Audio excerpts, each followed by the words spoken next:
Hello everybody and welcome! My name is Offsummer and this is FTB Interactions 2.0. And today we're gonna spend a whole episode transforming these into these. So sit back, relax and enjoy. The future is now.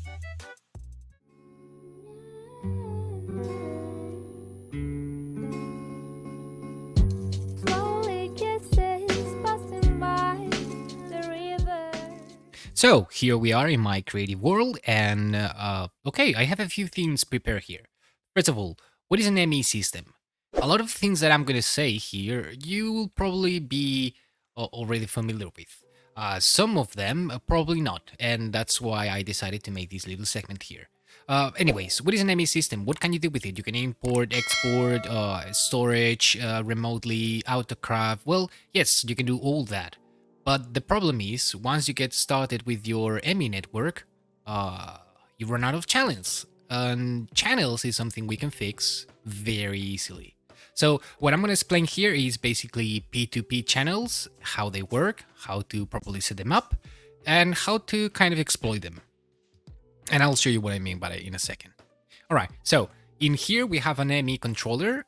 In this case, it's made of 8 ME controllers, and that's all powered up by creative energy cells. You don't need to, but it looks even. I like it. And what is in our system? Well, we have a cache with, ports fiber in this case, a storage bus, and a cable connected straight away to this ME controller. Now, also on this other side, I have another smart cable with a terminal. So we can see, hey, we have quartz fiber in here. Awesome. Now, apart from that, there is nothing else to it, really. But on this side, I have 8 P2P tunnels, all connected with smart cable, which, as you probably know and you see in the tooltip, has 8 channels. And we're using all of them. Now, this is, in this example, I'm using 8, but you can imagine this with, any number of them. And of course you would need to use different cables, but that's all right. Now for the purpose of this video, that's totally fine. So we have 8 channels going straight to another controller. And that's odd because, okay, say what happens if we attach these, which is the cables coming from the P2P network or P2P tunnel, sorry, to this cable here. It shuts down. That's because 2 ME controllers cannot live in the same network, and as soon as you connect something else, another controller, it won't recognize it. But the thing is, we're connecting them through these P2P tunnels.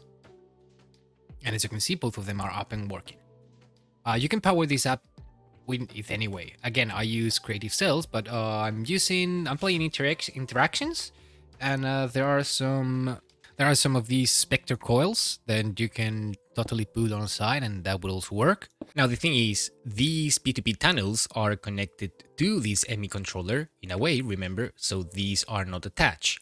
But the tunnels will still be moved through this ME controller. Now, what do I mean by these? You need to keep in mind that these are 2 separate systems. If I want to have a look at these, I can see my quartz fiber. But if I do it from a connection that is not in a P2P tunnel in one of these, and I put a terminal here, suddenly there are no items in here. And that's why we need the P2P tunnels. All right. Now, each one of these 8 channels will mean 32 on the other end. And each one of them will cost just a single channel. That's why P2P channels are so powerful. Now, this is a dense cable. We have 32 channels, and this could go indefinitely. As soon as we finish the 32 channels, well, that would be our end. Now, in this case, I have these all compact, and it doesn't have to be this way. I'm using anchors, so these cables don't connect to each other. And on the very end, I have just terminals. But of course, these are offline because, well, they're not attached to any system. Now, what I'm going to do is I'm going to take one of these memory cards and shift right click on the tunnel, right click on the end result. In this case, it's here. And what happens? The device online, and we can access to our quartz fiber. We can actually put it back if we want. Now, same as I copied that to this P2P, I could do it with this one. And I could do it with this one too. And I could do it with this one. And now all of a sudden, we can access to the same items from anywhere. And it would happen exactly the same if I do this here. You could also set them individually, and that's perfectly fine. See if right click with the memory card, you will clear it out. One of the earliest problems you're gonna face when setting your storage is, okay, yeah, I have a lot of caches and they have a lot of stuff, but you normally go this route here, which is a storage bus attached to the cache or the barrels or whatever you have, and each one of them takes one channel, meaning 1, 2, 3, 4, 5, 6, 8. That's the maximum you can get with a smart cable. Now, of course, you can upgrade these to a dense cable, which means you have 32 of these. But if we're honest, you probably have more than 8 caches you want to fill. And if each one of them is going to take up a channel, well, you're going to have problems. Now, again, yes, I could easily expand these, but for the purpose of this video, you just need to imagine I'm making a large amount of them and I just run out of channels, because that's what normally happens to you. Now, in here, however, I have more or less the same components. I have smart cable, storage bus, but there is a big difference. I'm using what it's called an SSD, Super Soldering Drive, or something like that. Can't remember the name, but this is a thing, and this has been a thing for a long time. Now, how does this system work? Well, basically we have storage buses. It's facing to each cache, same as before, but we group them up in groups of 6. Now, I say that, and you can see that because I have this quartz fiber. Quartz fiber will transfer energy, but will not transfer any channels. And this anchor here is just to prevent these two subsystems or subnetworks to connect. Now, the other thing, and in here, that's a very important thing actually, is we have an interface attached to a storage bus. This storage bus, when you attach it to an interface, it will identify all the items in the network. In this case, the network consists of these 6. But because on the other side, we have another storage bus with another interface, and so the loop repeats, we have an infinite amount of, storage, which will cost you just one channel. Unlike these, which, will get bigger and bigger and bigger, and you will just have to use different colors and all that fancy stuff that it's more annoying than anything else. I'm gonna put myself here just one last time, just so you can have a look at it. And again, if you're using color cables, that's perfectly fine. If you're using dense cables, well, you can escalate these however you want. But the biggest and most important thing is have an interface attached to a storage bus on each segment. Now that I got this out of the way, let's go to our world and apply these in a semi-smart way. We'll try out this. Yay! So back in our world, I can tell you, it's a bit laggy. That's the main reason I want to change for applied logistics. We could have definitely done something with this, and we'll probably still use it for some things, but logistics pipes has to go. So yeah, I crafted a lot of things in here, and we should be almost all ready to move on to, what's this? Oh, the access point. To, apply logistics. This new room will be used for blast furnaces almost entirely. Hey! So, let me see, how about making those ME controllers because, yeah, that's gonna require, well, all these. I should have most of it. Yeah, I do. Okay, let's go make these. And here I have prepared these this projector thingy. And let me put these here, for example. That should be all right. And this is the way we're gonna craft, at least in this pack, the ME controllers, which is going to be fine. What is the need to throw? Okay, we need to throw these later on. I'm asking that because normally after you put the components, you have to throw something. In this case, it's going to be a redstone and, an engineering processor. And the output, of course, is going to be an ME controller. ME controller. Let's be here. And, ooh, that's right. I have crafted all these things, but I've intentionally not picked up the glass cable just so we get all the rewards straight away. That didn't do what I expected to do, but that's alright, I guess. Guess I'll just need to pick up the items again. Oh well. It's like a boom. Hey, it does work. And I don't know if I got it back, but yeah. You need to wait for it to finish it to place the next ones. And these has given me 7 more. 8 is probably more than enough to start with, but I'm gonna make more. Just because, you know, I like big controllers. Oh, apparently it gives you the glass back, which is nice. It may give you some of the other components back too, but glass is the one I've noticed. And since I already showed you how I'm gonna build my system, kind of, I guess I'll just show you the bits and things that may be interesting. For example, this shouldn't be there. That's ugly. That needs to be there. Better. So it's gonna be a long time. All of these is already automated, so I will probably just need to attach interfaces to all these machines, and that would be nice. Yeah, that shouldn't be a problem. We won't need buffers anymore because interfaces will act both as buffer and whatever. So yeah, what should I start with? 3 hours later.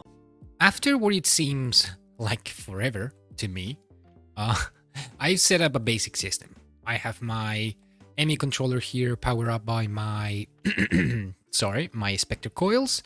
Then I have 8 P2P tunnels on each side, each one of them going to a controller, and then just a dense smart cable just to see how many channels I'm using. And I can see I'm using 6 over there and 1 over here. Okay, let's have a look. Obviously, these hasn't changed much from what logistics pipes used to be like, but yeah, it's already done. Now, here on the second floor, most, if not everything, is fully swapped to applied logistics. Most of the time, I'm doing the same thing, which I'm going to show you very easily here. I have well, actually, here. Well, actually, here. See how I have my ME glass cables. I'm gonna cheat just for now, just to show you. Game mode 3.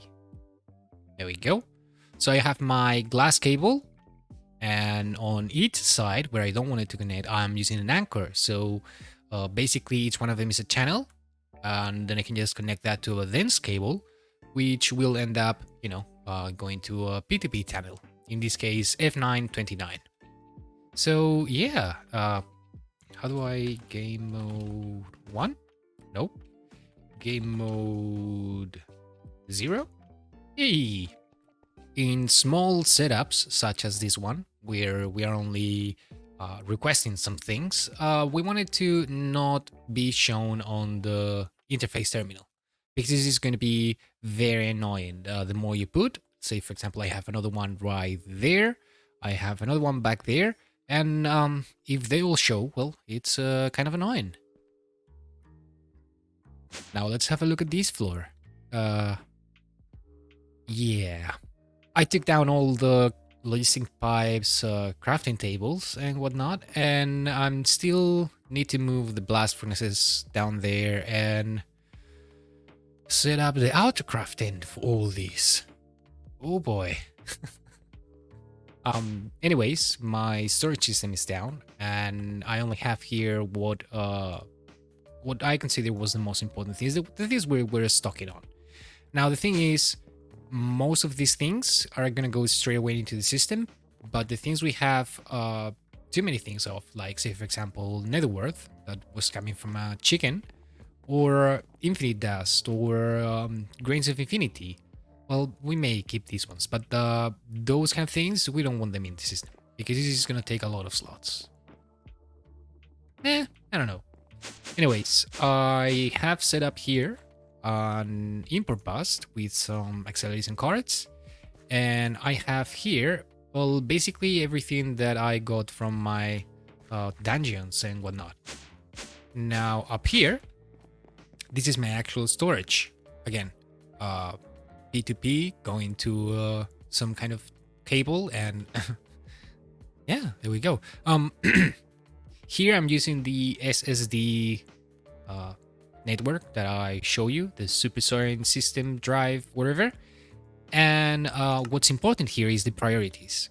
My ME drives are going to be always the lowest priority, so whenever I'm crafting something, it will try to keep or to get the things from here first. Then any other block, like say these cache, single item blocks, that's what I want to say, they will have a higher priority. I think I'm using 100. That should be my maximum. Let me double check. Yes, and of course you can set it the way you want, but again, that's how I'm doing it.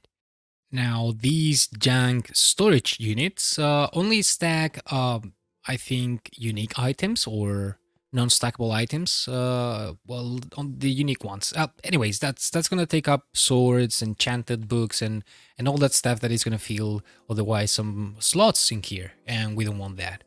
So instead of setting, you could think, oh, I'm gonna set the priority here, and apparently I already did for demonstration. I could set these to 1050, and it doesn't really matter because this is a subnetwork, so the one you have to set is this storage. And when I set these, just above what we currently have, which is 0 in this case, so it's 50, and below our one stack or one single item stacks, like caches and barrels and whatnot. So what we should see right now, if I go down here, I have a steel reinforced bow that's taking up some space. Well, in fact, it should work already, so why don't we just take one of these, put it in front of this import bus, and slowly but surely, it's gonna start picking up items. I'm gonna drop mine in here. And these items, at least the unique ones, should end up being one of these junk storage units. And here they are. Nice. Everything else, it's gonna go to our storage. One of our cells is already full, full as in types. Second one is almost there. Nice. And I guess I'll just do the same with everything else. So yeah, I'm just gonna pick them up right now and start with it. Then after a little bit of just putting everything in, hey, we have our storage back. Gee, and it's quite a lot. If everything went right, also, everything that is non-stackable should be here. and it's almost full. Nice. But yeah, say for example, batteries and caches and whatnot, they are all stuck and pretty nicely. Ooh, but the storage. Yeah, I'm gonna need to expand the semi drive. No biggie. But right now, having moved all our items into the storage, look at that. Everything is organized in one storage, and we managed to not fully complete all of them, which would have been bad because that would have started filling these. Although I don't really think you can put regular stuff in these chests or storage units. Anyways, now that we have that out of the way, how about some auto crafting? Our machine room, it's pretty useless now. I've been tweaking it and changing it and upgrading it for so long that it's I don't really know where to start, and so I'm gonna put it off and deal with that later. For now, auto crafting. We're gonna need some processors. We're gonna do something like that. Will be fine. That will be fine. That there. That there. Your processors need to be in a prismatic way, and that's about it. The minimum requirements is some crafting storage. I'm using 64, but it could be just the 1K, and that's about it. Let's connect all these up.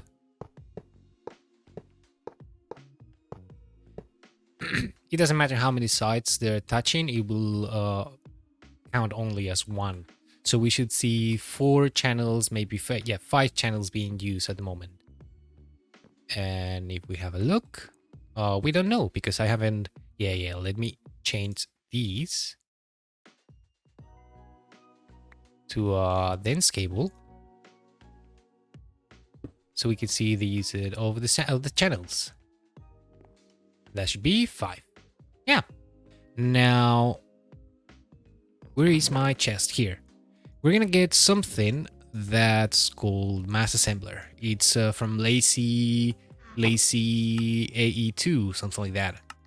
Start of laziness. Actually, we can do this quest. I already have that. ME Potter Terminal, and there you go.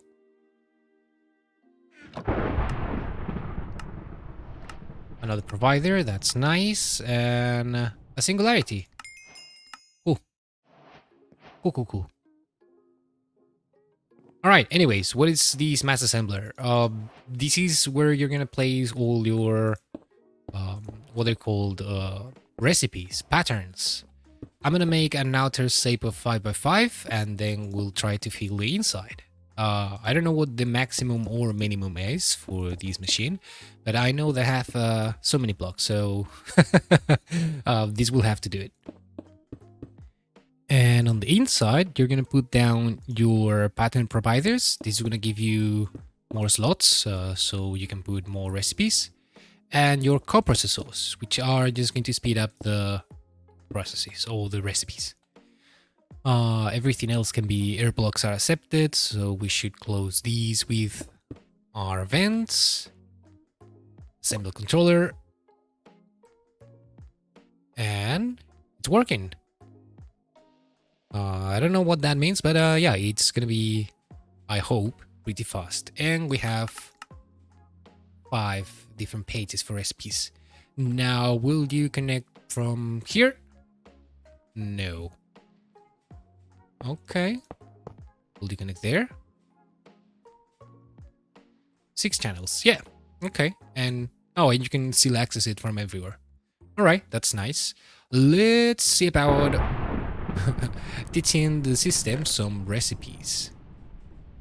However, if we want to get any meaningful crafting, we're gonna need to automate our machines. So, let me see how about doing that. Now, I'm starting to question how many machines should I add? And the answer is probably always more. The thing about these, if you look at the interfaces in this case, you can set them up to any direction you want them. In this case, I want them downwards. And this is not just for fancies. It's because each interface will act as a glass cable, for example. So you can only move 8 units away. The problem, or 8 channels away. The problem using only dense ME conduits is, or at least a problem I've encountered, is whenever I try to connect all of them with them, only the first 4 or 5 would appear. And then, yeah, that'd be it. So in just changing those for a dense smart cable seems to have done the job. Anyways, before I set up the recipes, I wanted to show you, because as you can see, I don't have any item conduits or anything. This is a very clean setup. I'm happy for it. But the way I'm doing this, or the way I'm tending to achieve this, is by selecting the output, right click with the screwdriver, and you can see allow input from output side. That way, when I put my interface and I hit it with my wrench, I would get that. So the interface inputs the item or outputs the item, and whatever is the result, we'll put it out. You see it out to output, out to output. Yeah, nice. What else? P2Ps. I found a little problem, at least on my end, and that is that sometimes these P2P tunnels ME turn into these ones, the FE. I don't know what's the cause of it, because sometimes it happens when I'm using what is it called, a dense conduit. Sometimes it happens when I'm using the crescent hammer. The lesson to learn here probably is use your nether quartz wrench, and yeah, that will probably safer. So yeah, it's time to put some patterns in here. Honestly, looking back at it, I should have done this much earlier, but it's going well. Now, anything interesting to show you here? Not really, but the way I'm handling my hot ingots, I have a few interfaces here, not showing on the system, but every kind of hot ingot that we've had so far, it's going there. What else? In places like these, where we have more than 8 recipes, well, there are solutions for that, but the easiest one would be just having more interfaces. And that's what I'm doing here. Now, also, I have these melting, some liquids that then I have in an interface. Okay, let's have a look at let's look at it from a channel perspective. Yes, I could use export buses, export fluid buses, and that would take 4 channels in this case. But because I'm using a fluid interface, it only takes 3. And the same here, same deal, right? Now, pretty much everything that was automated before, it's automated now. In exception of these blast furnaces that we're gonna move, and we're gonna expand quite a lot. And well, all the recipes that we had in there.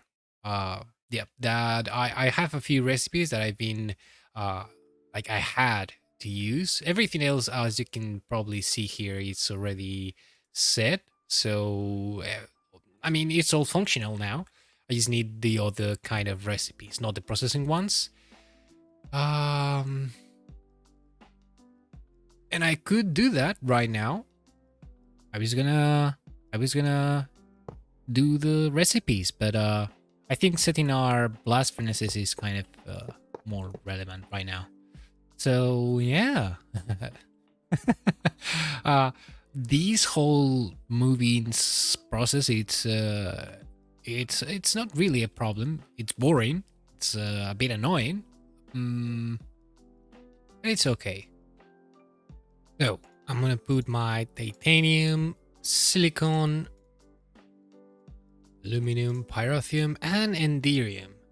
Now the thing about this is Endearing needs crafting, and I don't want to use crafting cards because the more you use, the laggier it gets. It tends to happen very easily and escalates very quickly. Now, because I don't want to use that, I'm gonna need to find a way to keep these stock, and I think it's going to be fine. Easy fix. What I just did is I changed the recipe, so same as before. It only holds 60 for lead and platinum. That is how I put it in here. And now with the storage bus, I will simply, I think I just can connect these like that.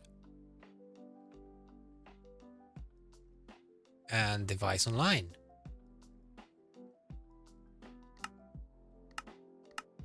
There you go.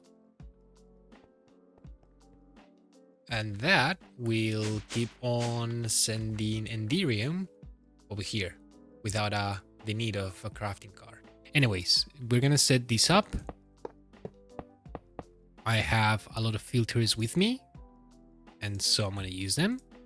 In this one, we're going to put titanium. And we're gonna set this one to extra, always active, and insert here. Titanium should be going in, and it's running. Perfect. In this one, we're gonna set silicon. But to make silicon, we need circuit 0. So insert. We're gonna put here circuit 0. Go. We're not seeing any silicon be input in here because it's still filling this inventory here. Okay. In this one, we're going to set our aluminum.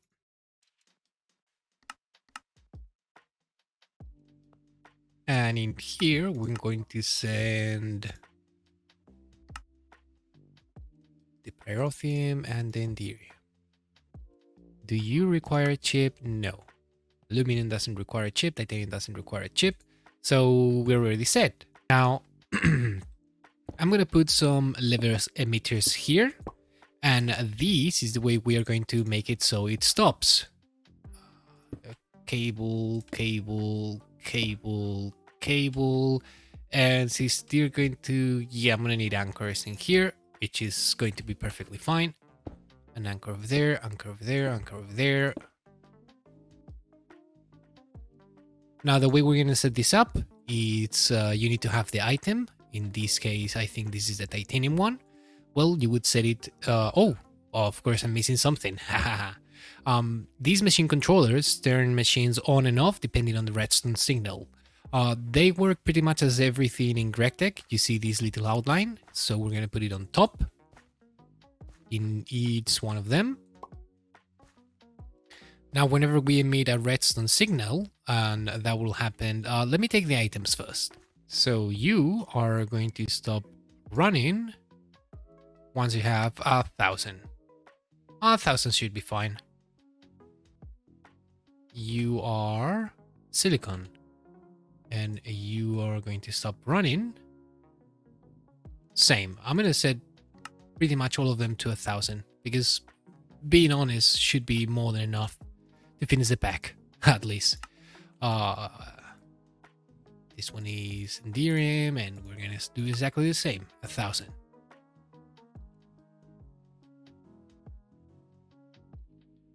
Ooh, we're going to, okay. I totally forgot about that. In cases like that one, where we have more than one input, we're going to need a limited item filter, which we don't have, but we can craft in here. And where are we missing? You do need a liquid, don't you? Helium.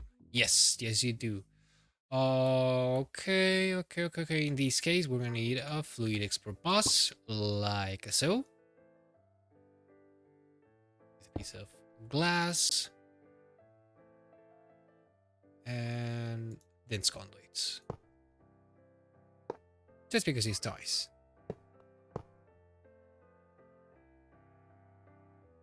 That's your condition. And now it's working. And we're producing enough to power these 4 at the same time. Now, of course, we're gonna need a way to retrieve those things. In this case, more conduits. You're gonna extract and brown, always active.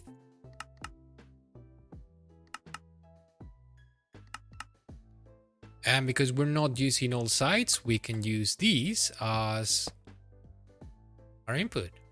So brown, insert, all hot items should start coming in here. We may not be able to see them, but they are. Trust me, they are. If there were any hot items, remember they will just come here, and they are. Yeah, look at that. And again, system will automatically stop once we have right or just enough of these items. Okay, now the same way I'm going to do these, or I just did these, I will do the rest.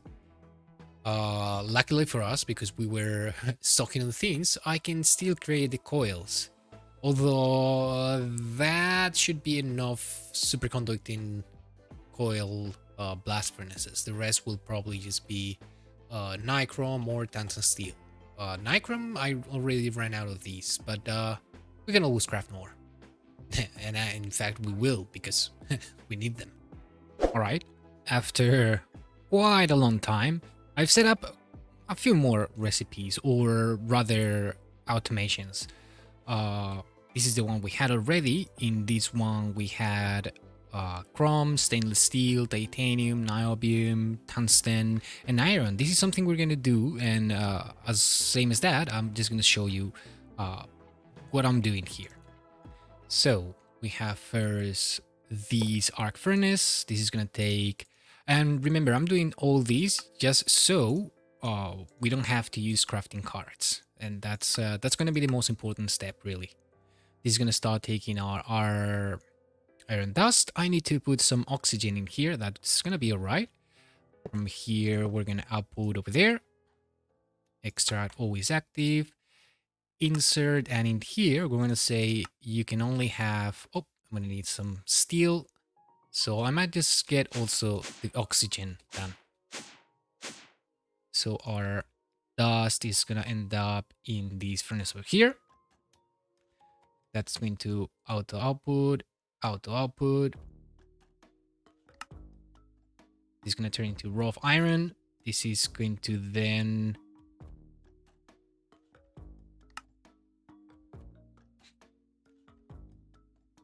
it seems like we're going to need to be a bit fancy about this, if that even lets us do that. It does. Okay, it's just going to look ugly, but other conduits doesn't really matter. Let's say activate you, always active. Anyways, we're gonna get over here our steel. Perfect. In here then, that's when we're gonna say you can only have a stack of these and a stack of that. And that should be fine. Okay, now let's connect all these up. Like so. And this one, this is going to be on extract green, always active. So this is going to take our steel over here. And these should be giving us our tungsten steel. We're going to set it to 2000. And off it goes. Nice. And this should be already picking up the output whenever it comes out. All right. Now the same thing we did over here. I'm sending silicon to this extruder here. This is going to make in blocks.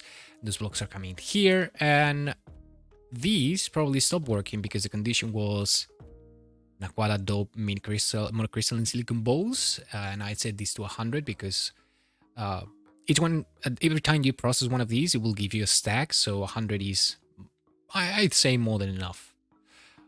In the case of these 3 blast furnaces, these will probably be running for a long time. these are processing Naquada, enriched Naquada, and Naquadria, which are going to be basically our next fuel. But since these are kind of really important materials, I just want to have the more I can, or you know. Anyways, that's done. That should be taking care of our titanium, or sorry, tungsten steel. And let's have a look. This is still temporary. I'll have screens all over the place, but for now, let me just show you, not still, say only craftable. This is all the automation patterns and recipes I taught the system already. So we're almost, I was gonna say almost moved on, but no, we totally moved on already. We probably will still need to make a lot more recipes, but that should be fine. Now, to finish the episode, I'm going to do something we should have done. Well, in general, we should have done all these much earlier on, but yeah. We're gonna make one of these dense energy cells. And the recipe should be very simple. Should be something like this. Remember the block in the middle? I'm just gonna show you. This one here, it needs to be a flux block. It doesn't show you, but that is a flux block. And yeah, exactly. For the time being, I really only need the one, so this is going to be good enough. Let's come here to our terminal. We'll probably need to use this terminal though, and let's say I want you. Oh, but for that I'm gonna need these. And I can already get that. Awesome, so I guess it wasn't that difficult. Ta-da! This is already getting power, but in order for us to really use it, it needs to go through the security crafting terminal. Shift left click, it will put it on this slot here, will come out on here, and now lag, because that's a thing, and we have access to all our inventory. All our AME system is in here, and that's wonderful. Now, this has its limitations. We're basically depending on these, and the more boosters you add, the better. But we are already at IVH, so how far are we to the creative one? Not really. So not that far. So guess what are we doing next episode? Yay! Another creative item. Nice. And by the looks of it, we're gonna need more power too. Let me see the ones that are running. These seem to be alright.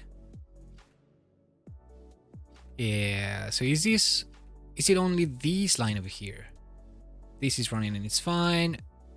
That's disabled, Oh, I guess we're alright on power. These two are just acting weird. Anyways, that's all we have for today. This has taken me far too long. Longer than I'd like to admit. I literally started this video last year. So yeah. I really hope you learned something new, something you didn't know about Applied Energistics at least. I know we didn't get a lot of progression, but trust me, this is gonna make the rest of the pack a piece of cake. Trust me. Anyways, same as always, give it a like if you like it, subscribe if you aren't subscribed already, and I'll see you next time. Bye-bye!